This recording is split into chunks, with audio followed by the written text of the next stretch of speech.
My hands shake as I unfold the cream-colored paper, Mom's careful handwriting blurring through my tears. Emma, it begins. By the time you read this, you'll know what your sister is capable of. The envelope crinkles in my grip, and I can hear Jessica's voice from the kitchen, still laughing with David about my pathetic little gift. But her laughter sounds different now, hollow, desperate. Because she doesn't know what I know. She doesn't know that Mom saw everything. That Mom chose. That in 27 words, everything Jessica believed about herself, about us, about who mattered most, is about to crumble like ash. Hi. I'm Emma Williams, and until 3 months ago, I believed my mother loved my sister more than me. The birthday cake sits in the middle of our dining room table like a small monument to disappointment. Vanilla with strawberry filling, my favorite since I was 7, but Jessica chose chocolate frosting because it photographs better for Instagram. The 34 candles she stuck on top lean at odd angles, some already dripping wax onto the pristine white tablecloth Mom would have straightened twice by now. I can still smell Mom's perfume in this room. White shoulders, the same scent she wore for 43 years, clinging to the velvet curtains she hung last Christmas. 6 months ago, she was sitting in the chair Jessica now occupies, complaining about the hospice nurse who kept calling her sweetie and rearranging her medications. Now Jessica's phone occupies the space where Mom's hands used to rest. Make a wish, birthday girl. David's voice carries that forced cheerfulness he uses when Jessica's watching. My husband of 8 years, still performing for my little sister's approval even though she's 26 and hasn't lived in this house for 5 years. I close my eyes, not for a wish but to block out Jessica's phone hovering 3 inches from my face, recording everything for her followers. The red recording light blinks through my eyelids like a tiny warning beacon. Emma's birthday dinner. Family time is the best time. #blessed #sisterlove. When I blow out the candles, Jessica immediately starts clearing them away before the smoke settles, her manicured fingers quick and efficient. The wax is still soft, leaving small indentations in the frosting. These pictures are going to be so cute, she says, not to me but to David. Emma looks so natural on camera. Don't you think she should start her own Instagram?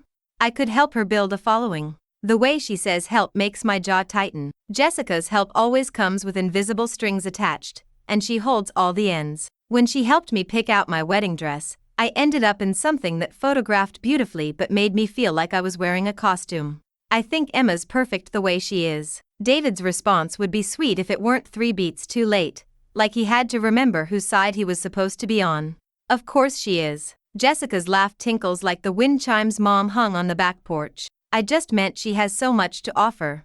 It's almost a waste, keeping all that talent to yourself. Talent. Jessica's code word for everything she thinks I'm squandering by teaching 4th grade instead of pursuing something more visible. More profitable. More like what she does, whatever that actually is beyond posting pictures of avocado toast and calling it lifestyle consulting. Speaking of talent, David jumps in, reaching for the small wrapped box beside my plate. Should we do presents? My stomach clenches. I know what's in that box because I bought it myself, wrapped it myself, handed David the receipt 3 weeks ago when he panicked about forgetting. Again. Oh, this should be good. Jessica settles back in her chair, phone still recording. David always has the most interesting ideas for gifts. The box feels heavier than it should in my hands. Inside, nestled in tissue paper that I chose, is a delicate silver bracelet with a small compass charm. For finding your way, the card reads in my own handwriting, signed with David's name. That's sweet, Jessica says, but her eyes are already flickering with something sharper. Very practical. I love how you two are so grounded. Grounded. Another Jessica word, meaning boring. I thought about the symbolism, David explains, and I want to disappear into the floor. Emma's always been the one who knows where she's going. Even when we got lost on our anniversary trip to Monterey, you got lost on your anniversary? Jessica's eyebrow arches. David, you didn't use GPS? We wanted to be spontaneous. How adventurous of you. The word drips with polite condescension. Though I have to ask, Emma, wasn't your anniversary last month? This seems more like a belated anniversary gift than a birthday present. Heat crawls up my neck. Because she's right. David recycled the gift he forgot to give me in October, and now he's recycling the story too. It works for both, I say quietly, fastening the bracelet around my wrist. I like having something that reminds me of good memories. Of getting lost? Jessica tilts her head, genuinely confused. I mean, I guess if you're into that sort of thing. Personally, I prefer gifts that are more intentional. Like this. She reaches into her oversized designer purse and pulls out a flat rectangular package wrapped in paper that probably cost more than my entire birthday dinner. From me to you. Because sisters should celebrate sisters properly. The wrapping falls away to reveal a leather-bound journal with my initials embossed in gold. Beautiful. Expensive. Completely impersonal. For your writing, Jessica explains. You always said you wanted to write a novel. Maybe this will inspire you to finally start. The word finally hits like a small slap. As if 34 years of living, of teaching, of building a marriage and a home and a life that matters isn't enough. As if everything I've accomplished is just marking time until I do something Jessica considers worthwhile. It's gorgeous, I say, because it is. Thank you. There's more. She's practically vibrating with excitement now. Look inside the front cover. I flip open the journal, and there, in Mom's unmistakable handwriting, is a note, for my Emma, who has always known the value of quiet strength. Start with what you know, sweetheart. The story will find you. My breath catches. How did you? I found it when I was cleaning out Mom's desk last week. She must have bought it months ago. The gift wrap was right there next to it, with your name already written on the tag. Jessica's voice goes soft, almost reverent. She was planning ahead, even when she was so sick. That's so like her, don't you think? David reaches over and squeezes my hand. Your mom knew you'd want to write, but that's not what makes my throat tight. It's the realization that Mom bought this gift herself, chose it herself, wrote that message herself, and somehow Jessica is the one giving it to me.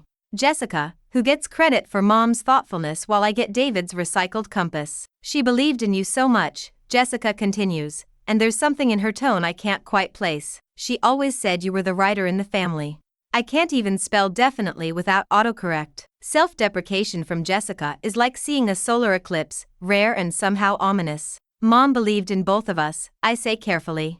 Well, yes, but in different ways. Jessica waves her hand dismissively. She knew I was more the creative type, the people person. But you were her thinker. Her quiet one. She always said you saw things other people missed. Something cold settles in my chest. The way Jessica talks about Mom's opinions. Like she was the official interpreter of our mother's thoughts. Like she held private conversations about me that I wasn't invited to. I should probably start dinner cleanup, I say, standing before the feeling can take root. Oh, don't worry about that. Jessica jumps up, all helpful energy. You sit with your presents. David and I can handle the kitchen. It's your birthday, you shouldn't have to work. And before I can object, they're both gathering plates and heading for the kitchen, leaving me alone with two gifts that feel like opposing statements about who I am. The compass David forgot to give me, and the journal Mom meant for me but Jessica claimed the credit for. I flip through the empty pages of the journal, each one cream-colored and waiting. At the very back, tucked against the inside cover, my fingers find something else, an envelope, small and thick, sealed with Mom's old wax stamp. The one she used for special occasions. My name is written across the front in her careful script, Emma, to be opened on your 35th birthday. But my 35th birthday isn't for another year. From the kitchen comes the sound of Jessica's laughter, bright and musical, followed by David's deeper chuckle. They're talking about something, voices low and comfortable, like old friends sharing secrets. Emma could really use some direction, I hear Jessica say, her voice carrying that helpful tone she uses when dispensing advice I didn't ask for. She's been stuck in the same routine for so long. She likes her job, David's voice, defensive but uncertain. I'm not saying she doesn't. I'm just saying, don't you think she could do more? Be more? Mom always worried that Emma was too content with ordinary. The words hit like ice water. Mom worried. About me. About my choices. My ordinary life. I slip the envelope into my pocket and close the journal. Whatever Mom wanted me to know, whatever she saw that made her worry, whatever Jessica thinks gives her the right to interpret my mother's concerns, I'm keeping it to myself. The envelope feels warm against my leg, heavy with possibility. Or judgment. From the kitchen, I hear David's uncomfortable laugh, the sound he makes when he doesn't know how to disagree without causing conflict. I run my finger along the compass on my wrist, watching the needle spin aimlessly, pointing nowhere and everywhere at once. The house settles around me in the quiet that follows dinner conversations, that particular silence when people are trying too hard not to make noise. From the kitchen comes the soft clink of dishes, David's careful movements, Jessica's voice dropping to that conspiratorial whisper she uses when she thinks she's being subtle. I press my ear to the wall between the dining room and kitchen, feeling ridiculous but unable to stop myself. The wallpaper is cool against my cheek, the same pattern Mom chose 15 years ago. Tiny roses that seemed elegant then but now just look dated. Always been sensitive about that, Jessica is saying, her voice clearer now that she's moved closer to the sink directly behind me. Even as kids, she took everything so personally. I don't think she's sensitive, David replies, but there's doubt in his voice. She's just careful. Careful. Another word that sounds like criticism wrapped in kindness. Careful means timid. Careful means small. Careful means the kind of person who teaches other people's children instead of having her own, who stays in the same town where she grew up, who measures her life in school years and summer vacations. That's what I mean, Jessica continues, and I can picture her loading the dishwasher with the same efficient precision she applies to everything else. She's too careful. Mom used to worry that Emma would wake up one day and realize she'd been watching life instead of living it. The words sliced through me like cold air through a cracked window. Mom worried. About me. About my life being too small, too quiet, too careful. She's happy, David says, but it sounds more like a question than a statement. Is she, though? Really? Jessica's voice gets that gentle, therapeutic tone she uses when she's about to deliver unwelcome truths. When's the last time you saw her truly excited about something?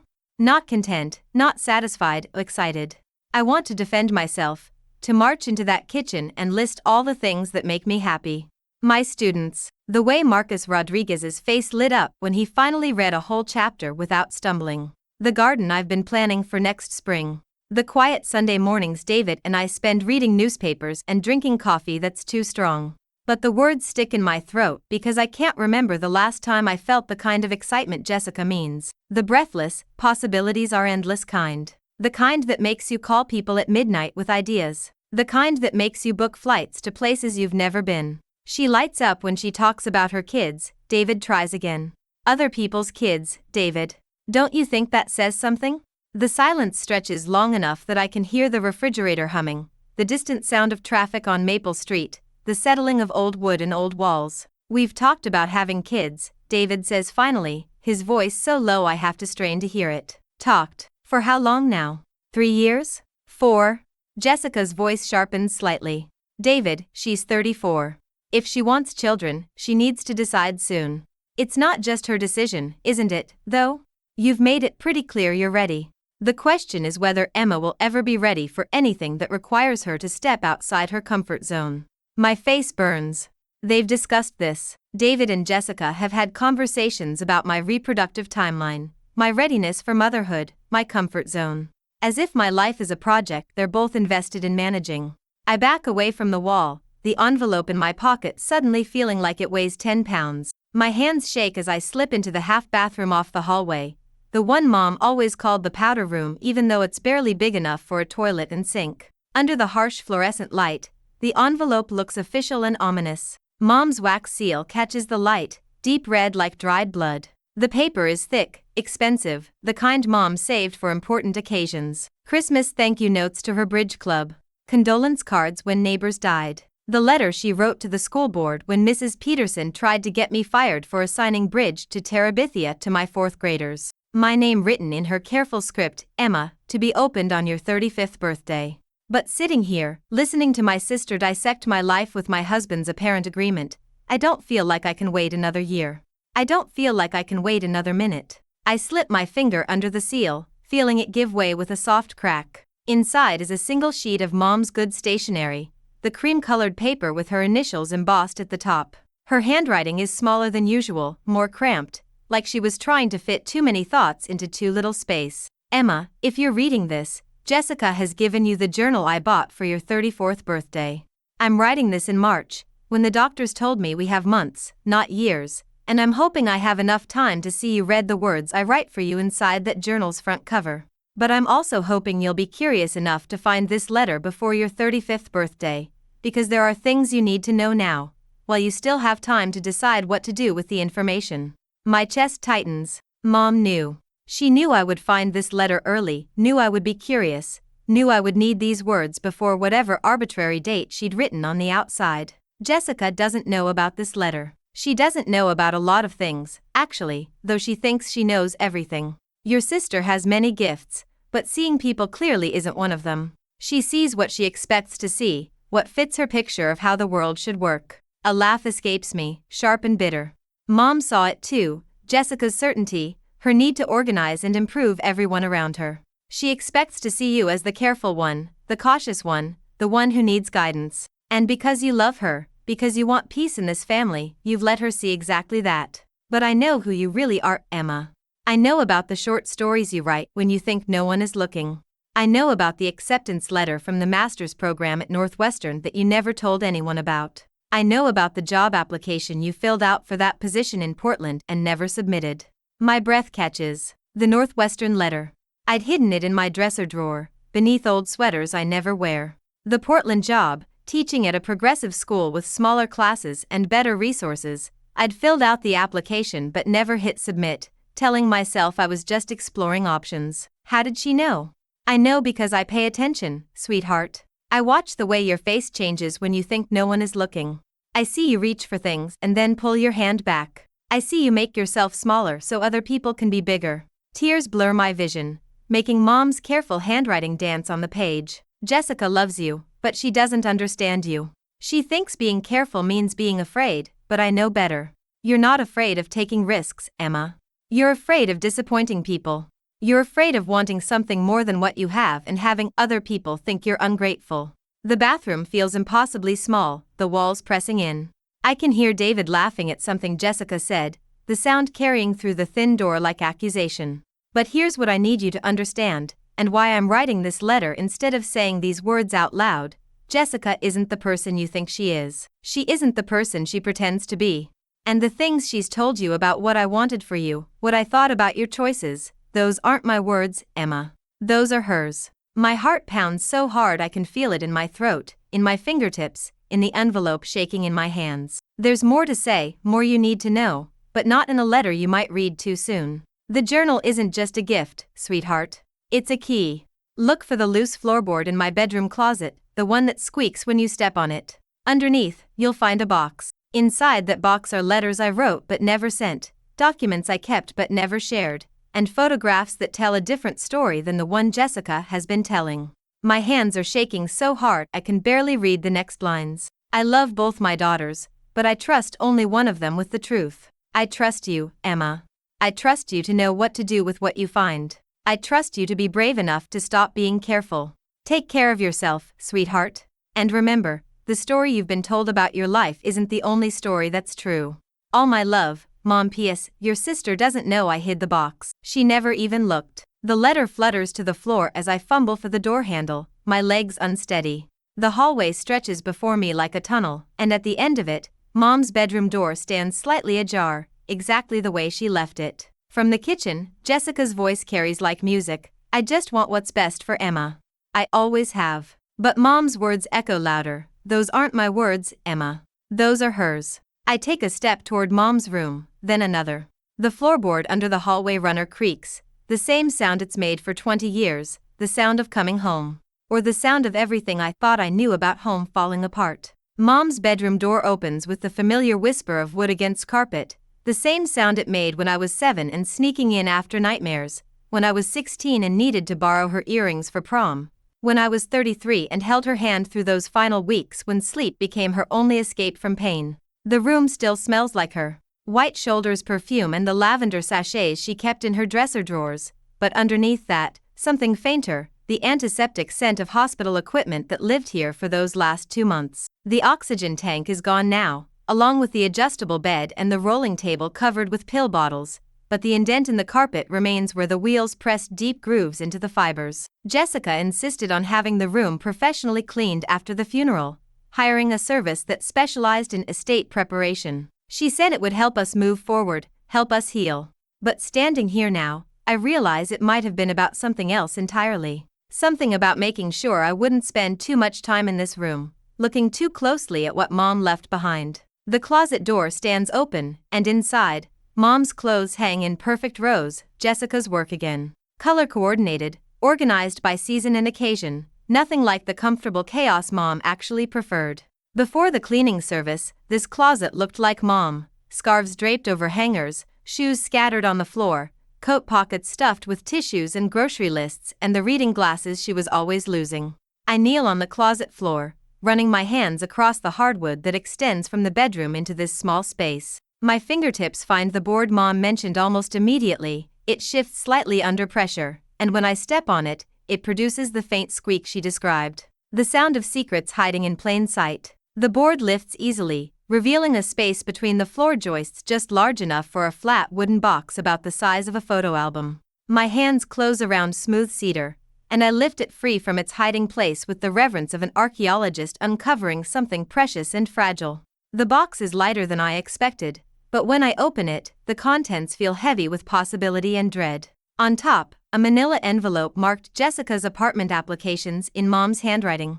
Beneath that, a stack of photographs bound with a rubber band, several sealed letters addressed to people I don't recognize, and a small digital recorder with a yellow sticky note attached, "For Emma, if something happens to me." From the kitchen, I hear David's voice. "Should we start putting away the leftover cake?" "Of course," Jessica replies. "But first, let me just check on Emma. She's been quiet too long." Footsteps in the hallway. "Coming this way."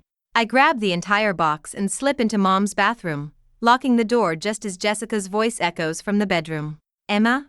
Are you up here?"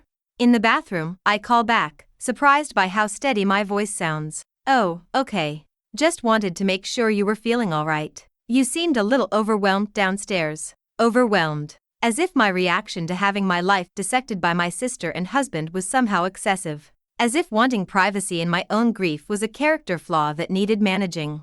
"I'm fine. Just needed a minute." "Of course, sweetie. Take your time. David and I will finish cleaning up." Her footsteps retreat, but I wait until I hear her voice again from the kitchen before opening the manila envelope with shaking fingers. Inside, photocopies of rental applications, credit checks, and lease agreements. All in Jessica's name. All for apartments in cities I've never heard her mention: Austin, Denver, Portland, Seattle. The dates span the last 3 years, overlapping with periods when Jessica claimed to be focusing on building her local client base, when she insisted she was finally ready to settle down and be closer to family. The Portland address makes my stomach clench. The same city where I'd applied for that teaching job, the application I never submitted. The same city Jessica suddenly declared too rainy and not business-friendly last spring when I mentioned, casually, that I'd been looking at schools there. I flip through the pages, my mind struggling to process what I'm seeing. Applications dated just 2 weeks after I first mentioned Portland. Credit checks run 3 days after I showed her the school's website. A lease agreement for a 1-bedroom apartment signed the same week I told her I was considering making a change. She knew. She knew I was thinking about leaving, and she was planning to follow me. Or stop me. The photographs tell a different story altogether. Images I've never seen before, Jessica at various events around town, always positioned next to people I recognize: the mayor, school board members, the editor of our local newspaper. But these aren't casual social shots. Jessica's body language in each photo is deliberate, calculated. She's leaning in, touching arms, creating the illusion of intimacy and influence. In one particularly unsettling image, Jessica is standing in the background of what appears to be a school district meeting, her phone pointed directly at the table where the board members are discussing something. The timestamp on the photo is from last October, the same month the board voted to reduce art and music programs district-wide. The same cuts that directly affected my students, decisions I'd fought against in letters and presentations that somehow never seemed to reach the right people. My hands find the small digital recorder, and I press play with trembling fingers. Mom's voice fills the small bathroom, weaker than I remember but unmistakably hers. "Emma, if you're hearing this, it means I didn't have the courage to tell you these things while I was alive. Or the time. Jessica has been managing information for months now. She screens my mail, filters my phone calls, decides which visitors I'm well enough to see." A pause, the sound of labored breathing. "She thinks she's protecting me, but I know better. She's protecting herself. There are things about your sister that you need to know, things I should have told you years ago but didn't because I wanted to believe she would change." Another pause. In the background, I can hear the faint sound of the television, some daytime talk show Mom used to watch when the pain medication made reading too difficult. "The job in Portland, Emma, you need to know that Jessica contacted that school. She called them pretending to be a reference check, Told them you'd had behavioral issues with students, problems with parents. She sabotaged your chance before you even knew you wanted it. The recorder slips from my hands, clattering against the bathroom tiles. Jessica sabotaged the Portland job. She knew I was considering it and killed the possibility before I could even try. I pick up the recorder with shaking hands, fast-forwarding through several minutes of silence before Mom's voice returns. There's more, sweetheart. So much more. The master's program at Northwestern, Jessica wrote to them too. She convinced them that you'd decided to pursue other options, that you were no longer interested. She forged your signature on a withdrawal letter. The bathroom walls seemed to be closing in. The floral wallpaper Mom chose swimming before my eyes. And David. Mom's voice breaks slightly. Oh, Emma. David doesn't know, but Jessica has been Emma? Jessica's voice, directly outside the bathroom door. Are you sure you're okay in there? You've been in there for almost 15 minutes. I fumble for the recorder's stop button, my heart hammering against my ribs. I'm fine, I manage. Just feeling a little sick. Do you need anything? I could bring you some ginger ale. No, I just need a few more minutes. But her footsteps don't retreat this time. Instead, I hear the creak of Mom's bed springs, the sound of someone sitting down to wait. I look at the box in my lap, at the remaining letters and documents I haven't yet examined. Whatever Mom was about to say about David, whatever else Jessica has been hiding, I need to know. But not here. Not with my sister waiting just outside the door, monitoring my grief like she's monitored everything else in my life. I press the recorder against my chest and close the box, holding 3 years of lies and manipulation in my hands. When I finally unlock the bathroom door, Jessica is sitting on Mom's bed, her phone in her hands as always, but her attention fixed entirely on me. Feeling better, she asks, and her smile looks exactly the way it always has, warm, concerned, loving. But now I know what lies beneath it. Much better, I say, hiding the box behind my back. Just needed to splash some water on my face. Good. David's got the dishwasher running, and I set aside some cake for you to take home. Your favorite pieces, the corner ones with the extra frosting. She's being kind, thoughtful, taking care of me exactly the way she always has. The way she's been taking care of me for years, making sure I never got too far away, never wanted too much, never discovered what she was really doing. The walk from Mom's bedroom to the kitchen feels like crossing a minefield. Every step calculated, every breath measured, the cedar box tucked under my arm like contraband. Jessica chatters beside me about the success of tonight's dinner, how nice it was to have family time, how much Mom would have loved seeing us all together. She always said birthdays were about celebrating the person, not just the day, Jessica continues, her voice carrying that warm, nostalgic tone she uses when she wants to sound profound. I think tonight really honored that tradition. I make appropriate sounds of agreement, but my mind is still reeling from Mom's recording, from the photographs, from the rental applications that prove Jessica has been shadowing my life for years. The words I want to say, you sabotaged my job, you forged my signature, you've been lying to me for years, stick in my throat like poison I can't swallow or spit out. David is loading the last of the dishes when we reach the kitchen, his movements efficient and familiar. He looks up when we enter, and his smile for me is genuine, uncomplicated. Whatever Jessica told him about my sensitivity and careful nature, he doesn't look like a man who's been plotting behind my wife's back. But then I remember Mom's recording cutting off just as she was about to say something about David. Something Jessica didn't want me to hear. All set, David announces, closing the dishwasher. Though we should probably run it again tomorrow, I think I overloaded it. You're such a perfectionist, Jessica laughs, touching his arm in that casual way she has. The gesture so natural I've never questioned it before. But now I notice how her hand lingers, how David's smile shifts slightly when she touches him. Someone has to be, he replies, and they share a look that lasts just a beat too long. A cold weight settles in my stomach. How many times have I seen that look and dismissed it as friendly familiarity? How many private jokes and shared glances have I explained away as harmless sibling-in-law bonding? Emma, you're so quiet, Jessica observes, turning those sharp green eyes on me. Are you sure you're feeling all right? Just tired, I say, clutching the box tighter. It's been a long day. Of course it has. Birthdays can be emotionally exhausting, especially the first one without Mom. Her voice goes soft, sympathetic. Why don't you sit down? I'll make you some tea. She moves around my kitchen with the confidence of someone who knows where everything is kept, reaching for the cabinet where I store the good china without hesitation. When did she become so familiar with my space? When did my kitchen become a place where she felt comfortable taking charge? David settles into the chair beside me, his hand finding mine across the table. His fingers are warm, familiar, but for the first time in 8 years, his touch doesn't comfort me. The bracelet looks nice on you, he says, nodding toward my wrist where the compass charm catches the overhead light. Thank you. The words feel hollow. It's very thoughtful. I wanted something that would remind you of adventures, he continues, and I wonder if he's trying to convince me or himself. I know we don't travel as much as we used to.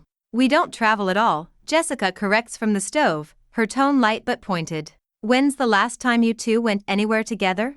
Really went somewhere, not just a weekend drive to the coast. David's jaw tightens almost imperceptibly. We're planners. We like to research our trips thoroughly. For 3 years?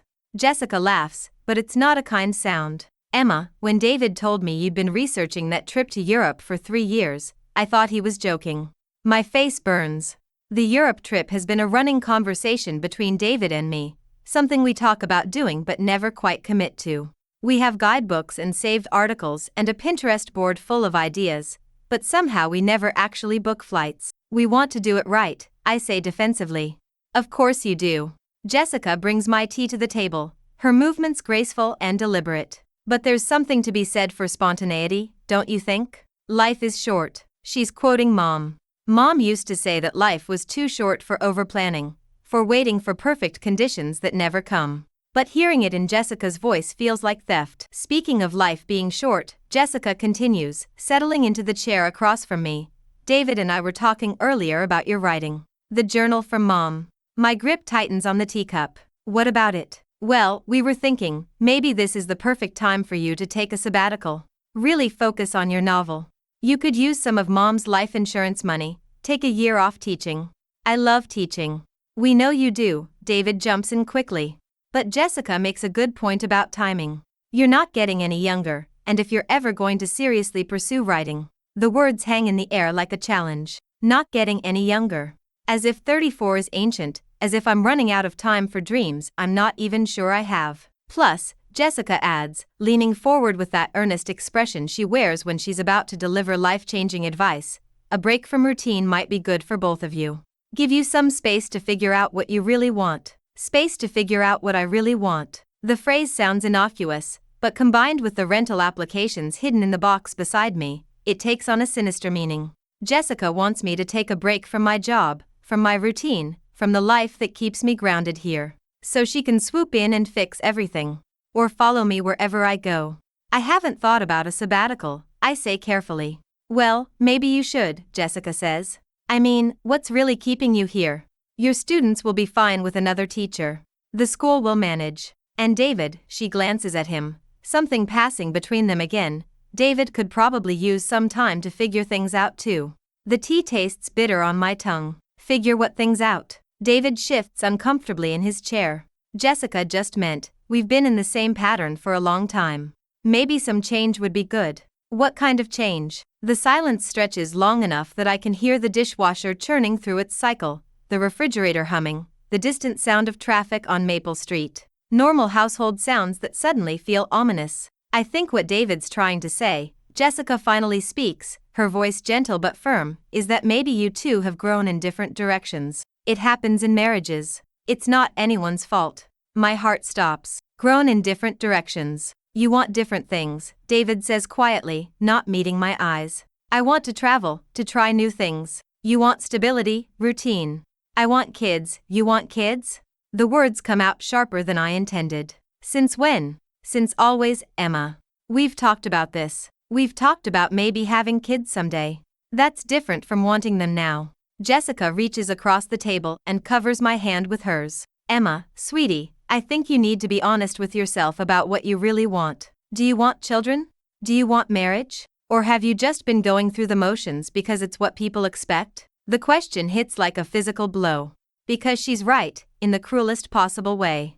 I have been going through motions, following a script I never consciously chose. Marriage because David asked. Teaching because it seemed safe. Staying in this town because leaving felt like too much work. But that doesn't give her the right to dissect my life like a biology experiment. I say carefully, that what I want is to stop having my marriage analyzed by people who aren't in it. David flinches. Jessica's expression doesn't change, but something flickers behind her eyes. Of course, she says smoothly. I'm sorry if I overstepped. I just care about both of you. Both of you. The phrase feels loaded with meaning I'm not quite ready to unpack. I stand abruptly, the box clutched to my chest. I think I need some air. Emma, David starts, but I'm already heading for the back door. Just for a few minutes, I call over my shoulder. I'll be right back. Outside, the November air is sharp against my skin, carrying the scent of dying leaves and wood smoke from someone's fireplace. I sit on the porch steps where Mom used to shell peas in summer, where she taught me to braid friendship bracelets, where she told me the facts of life with scientific precision and gentle humor. The box feels warm in my lap, full of secrets that are reshaping everything I thought I knew about my life, my marriage, my sister. I pull out the digital recorder and fast forward to where Mom's voice was interrupted earlier. And David. Her voice continues, weaker now but determined.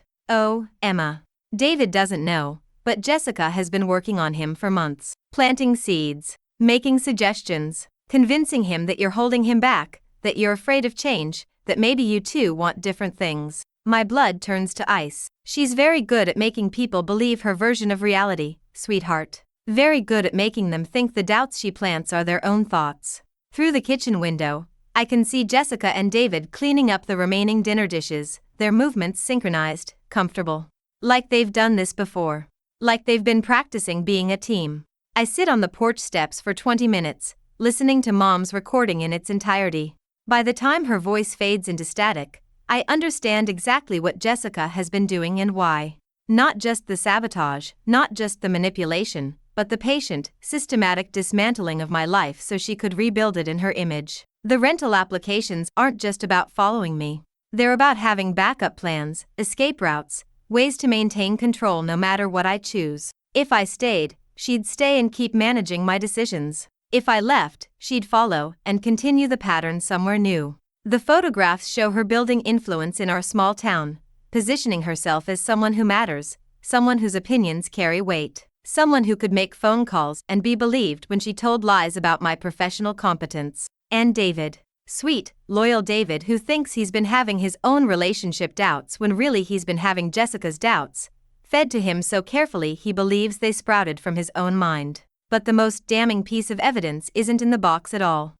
It's the date on the envelope Mom left me. She wrote to be opened on your 35th birthday because she knew Jessica would give me the journal on my 34th. She knew I'd find the letter exactly when I needed it most, when Jessica's manipulation was reaching its peak, when the lies were becoming too big to hide. Mom planned this. All of it. The gift from Jessica that was really from her, the letter that would lead me to the box, the recording that would give me the truth I needed to fight back. She was teaching me one final lesson, how to stop being careful and start being brave. Through the kitchen window, I watched Jessica arranging leftover cake in a container, her movements precise and thoughtful. She's probably planning to send me home with exactly the right amount, enough to seem generous, not so much that I'll have cake for weeks and think about this evening every time I see it. David is wiping down counters he's already cleaned, the nervous habit he's developed whenever he's done something he feels guilty about. Like having secret conversations with my sister about my marriage. Like agreeing that maybe we want different things, that maybe I'm holding him back. I stand up, tucking the box under my arm, and walk back inside. The kitchen feels smaller now, charged with all the words that have been spoken behind my back, all the decisions that have been made without me. Feel better? Jessica asks without looking up from her careful arrangement of cake slices. Much better, I say, setting the box on the counter with a deliberate thud. Both Jessica and David turn to look at it, and I watch Jessica's face change as she recognizes the cedar wood, the handmade brass hinges, the slight scratches on the lid from years of being hidden under floorboards. What's that? David asks, but Jessica already knows. Mom's box, she says quietly. I wondered where she'd put it. The admission hangs in the air like a confession. She knew about the box. She looked for it but couldn't find it. She's been wondering, worrying, maybe even searching. You knew about this. It's not a question. Jessica's carefully constructed composure slips for just a moment, revealing something raw and desperate underneath. Emma, I know what you must be thinking, do you? I open the box slowly, deliberately. Because I'm thinking about Portland. About Northwestern. About all the opportunities that somehow disappeared before I even knew I wanted them. David looks confused, glancing between us like he's walked into a conversation already in progress. What are you talking about? I pull out the manila envelope and spread the rental applications across the kitchen island. Jessica's name, over and over, in cities I mentioned wanting to visit or explore. Dates that correspond perfectly with conversations we had about my future. I'm talking about the fact that my sister has been planning to follow me wherever I go. Or make sure I don't go anywhere at all. Emma, that's not, Jessica starts, but I hold up my hand. I'm also talking about the phone calls you made. To the school in Portland. To Northwestern. The lies you told about me. The withdrawal letter you forged with my signature. David's face goes pale. Jessica, what is she talking about? But Jessica doesn't answer David. Her attention is fixed entirely on me. And for the first time in my adult life, I see fear in her eyes. Real fear, not the careful concern she performs when she's managing situations. You don't understand, she says, her voice smaller than I've ever heard it. I was trying to protect you. Those opportunities, they would have been mistakes. You weren't ready. You would have failed and come back hurt and disappointed, and I couldn't watch that happen. So you made the decision for me. I made the smart decision. The safe decision. Emma, you don't see yourself clearly. You don't see how people take advantage of your kindness, how they underestimate you. I was protecting you from that. I pull out the digital recorder and set it on the counter between us. Is that what you were doing when you convinced David that I'm afraid of change? When you planted doubts about our marriage? Protection? David's chair scrapes against the floor as he stands abruptly. What the hell is going on? I press play on the recorder, and Mom's voice fills the kitchen with devastating clarity. Jessica's face crumbles as she hears herself described in our mother's words: manipulative, controlling, dangerous in her certainty that she knows what's best for everyone. When the recording ends, the silence feels alive, electric with possibility and destruction. David, Jessica says finally, turning to him with tears in her eyes, I never meant for it to go this far. I just saw how unhappy Emma was, how stuck you both were, and I thought you'd break up my marriage. David's voice is rough, angry in a way I haven't heard since his father died and left behind a mountain of debt David inherited. I thought I'd help her find herself, help you both figure out what you really wanted. By lying to us? By sabotaging Emma's career? By manipulating me into thinking our problems were my idea? Jessica's composure finally shatters completely.